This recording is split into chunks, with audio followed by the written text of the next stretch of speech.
Okay, so I'm building a low buck portable TIG welder, and it's going to fit in this case right here. It's a Pelican case, and it's old, but I figured I'd get some use out of it. So it's not, the TIG welder isn't done yet, but what we have here is a air-cooled torch, a 17. This is a flex head and must have a valve on it. So these run about $10 or $12 or whatever from Warrior Welding or Welding USA or one of those eBay sellers. It's just whatever consumables I had, because I do have a 17, a 9, and a 26, and I just started collecting water-cooled parts. So whatever extra stuff I had, I didn't have the valve though, because my TIG welder has a solenoid and high-frequency start. This is just to have in the truck, and it runs off a 220. So then there's the hose. I had the hose. I just added a one of these cheap denim things because this will be used outside. You gotta get one of these power lugs. They're usually about $8 or $10. You get them welding supply, or you can get them from eBay from the same supplies that you get the torch from. It is a forget the thread on this, maybe 3/8/16 or something like that. But you need an adapter to go to a gas hose. So as far as that's concerned, the torch setup is like that. And we come in here, it has these DINS connectors, which I have leads and everything that I use with it, but I was going to make a dedicated set of leads for this with a short stinger lead to go right to this to stay with this box, and then a longer ground lead to go to whatever work I'm using, probably the same 12.5 foot length as that. That way you don't have to have the box close to you.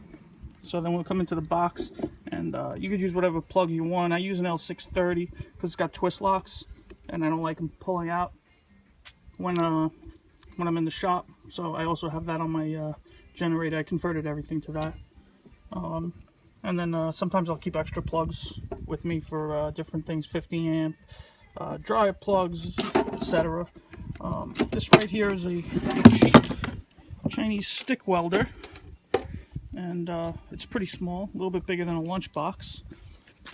Comes with a flimsy strap. I don't know who's carrying it like a purse, but there we go. The settings are pretty vague, so you kind of got to do it by feel. Obviously, positive and negative DINS connectors. You would be doing DC electronegative or DCEN for what this is going to be used for, which is either going to be stainless or carbon steel. Power plug in the back. Again, this is a pretty simple machine. It's a constant run fan, which is kind of annoying, but for $100, or I think that was 110 shipped to my door, that's not bad. So far with all of this stuff, you'd probably have $150 into the kit, and that's not bad to get started with TIG welding, or to have something that you have in your truck. That way, anywhere you are, if you got thin sheet metal and all you got is your stick welder, generator stick welder, you can easily go to thin sheet metal. Or if you got something that needs to be a nice weld on a stainless handrail or something. That's the hose I'm going to use. Just simple gas hose. With barbs at each end. You could have the gas hose made. I think it's like $50 for my welding supply. This is a small tank, and this is just a spare tank that I have. They go for $50 to $100. I know Harbor Freight has them for like $98 or something like that.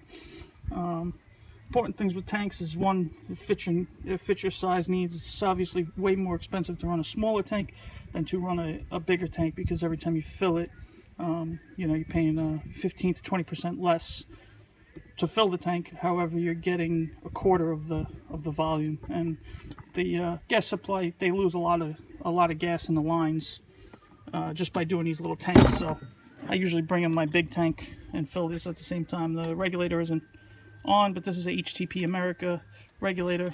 Barb fitting is not tight or anything, but that barb fitting is going to go to the gas, and then the gas is going to go to an adapter that I have to make, and that's it. But this was $25 for this regulator, and I have 2 other ones of these, and I like them.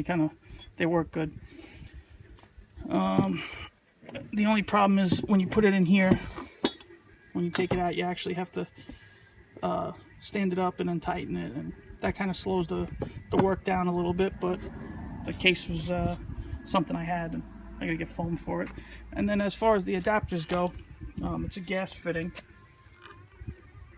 to an NPT fitting, so that's 3/8 and that's 3/8, and I need to get those two to fit because that's what I got here. And instead of going out to the hardware store and spending 35-40 minutes of driving and looking around and shopping, I'm just gonna throw a piece of aluminum on a lathe, drill it straight through, tap it on both sides, and make the adapter. And then that should have everything set up for this. And a small, this box probably weighs about 30 pounds with everything in it, and it'll fit nicely in the back of the truck.